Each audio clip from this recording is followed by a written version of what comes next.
Hey guys, and welcome to another exciting episode of Looks and Wisdom Sundays with me, Oluchi.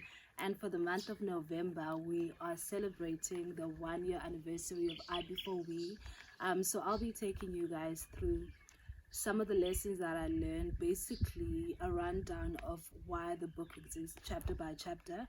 And this month we're going to do the introduction and chapters 1, 2, and 3. I'm really so excited about this. I cannot believe my baby is almost a year old. It's been a journey. So without further ado, this book starts with an introduction of me in 2017, despondent, basically. Everything was going wrong. Relationships were going wrong. The work environment was going wrong.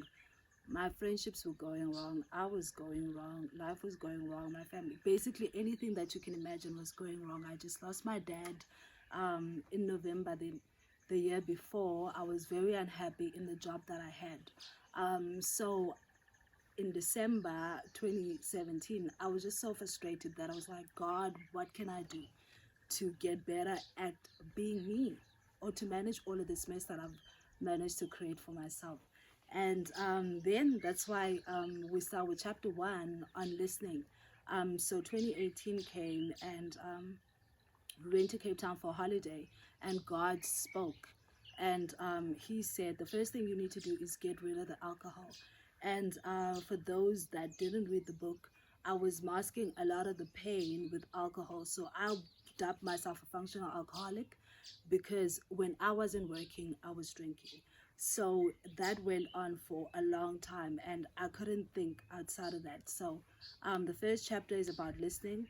And in order for you to listen, you need to be able to pose a question. What is it that you need help with? I always say that God says he's omnipresent. That means he's ether, he's everywhere. So whatever you're struggling with, just pose a question to the environment and wait for a response. So that was me, 2017. God, what can I do to get a better life? And 2018, God was like, you need to stop drinking alcohol. And I was like, why?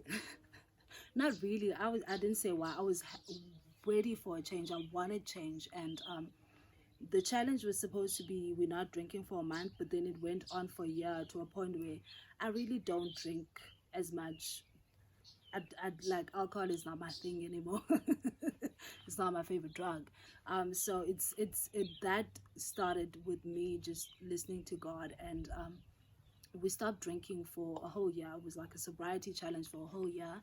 And that was the most important year for my life, where I had time to do other things. Because if you're drinking every weekend and all of a sudden you're not drinking every weekend, you have time to do other things. And so when I stopped drinking, it opened up space for me to do other things, where I could hike, I could find new activities to do, I could get better. But most importantly, it opened up my mind to think about other things. And one of the first things that I said was, I'm very unhappy about where I'm working and I needed to go.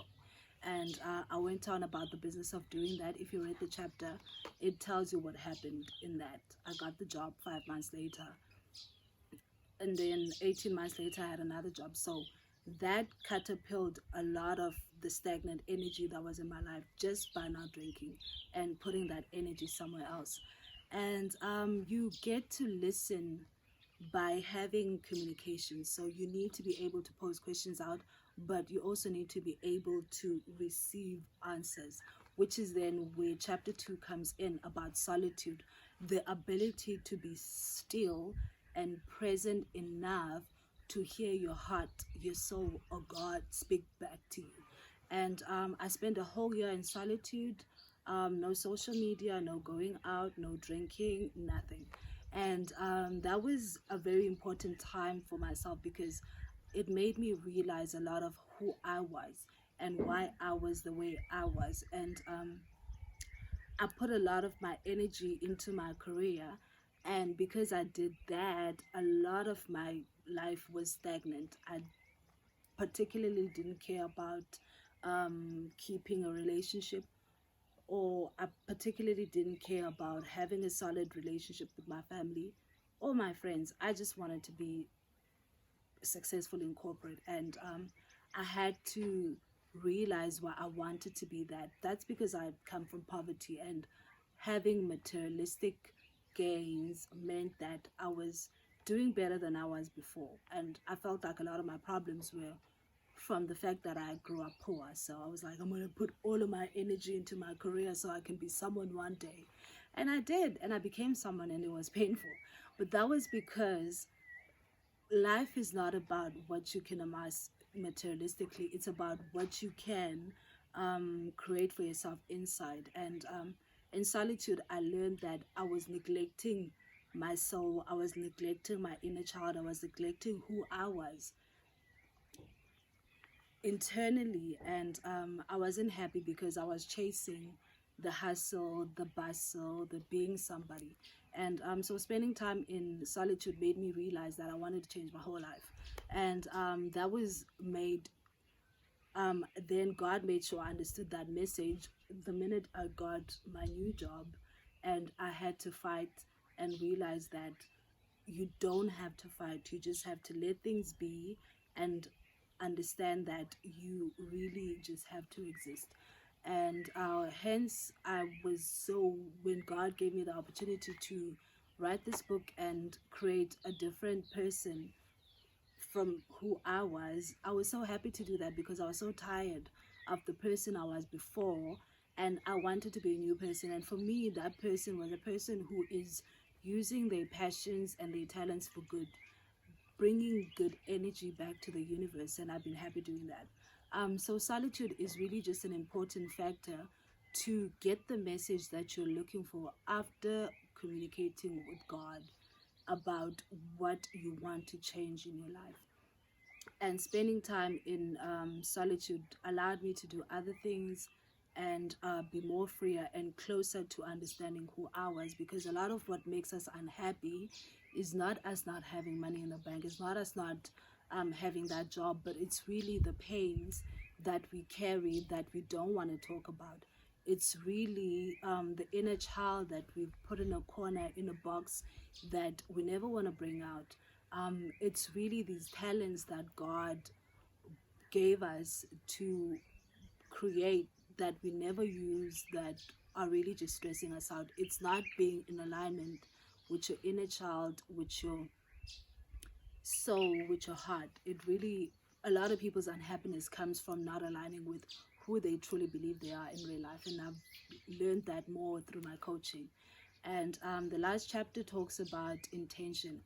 Once you've learned the art of listening by first posing a question out and being able to be still enough through solitude to receive the answers, then it makes you in a better position to intention what you want to do.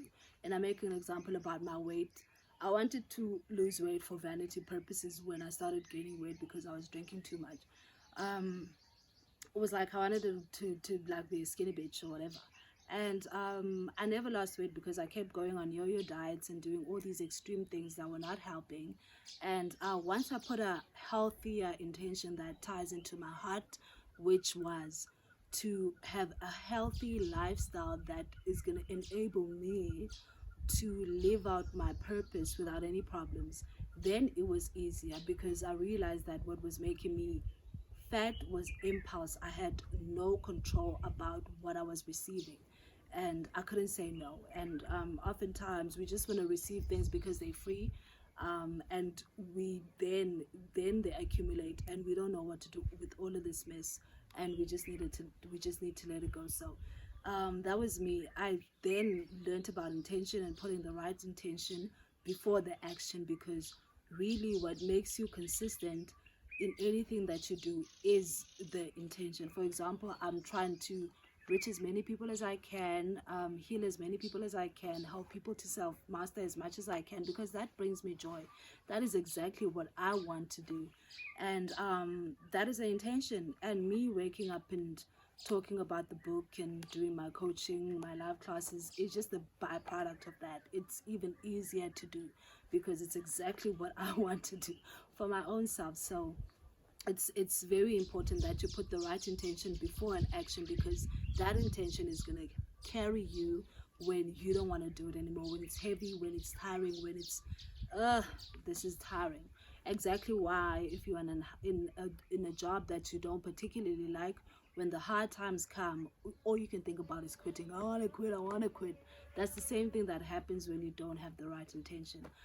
Just to summarize, you need to have a question that you want, or a change that you want to effect in your life. Pose that to God, pose that to the environment, pose that to whatever you believe you need to be posing that question to, and then have the audacity to listen by solitude and being present and actively looking for that solution that you're looking for, and having the right intention for doing exactly what you want to do. And I'm so excited. I just love doing this so much. I think that was it. Listen, solitude, and intention, in that order. And I'm very excited about the upcoming episodes where we're going to be talking about the remaining chapters of this book. I hope you guys enjoyed this episode. Thank you so much, and happy 1-year anniversary to our. Before we see you guys next week for another exciting episode of Looks and Wisdom Sundays with me, Oluchi. Thank you for joining. See you next week with another episode of Looks and Wisdom with Oluchi.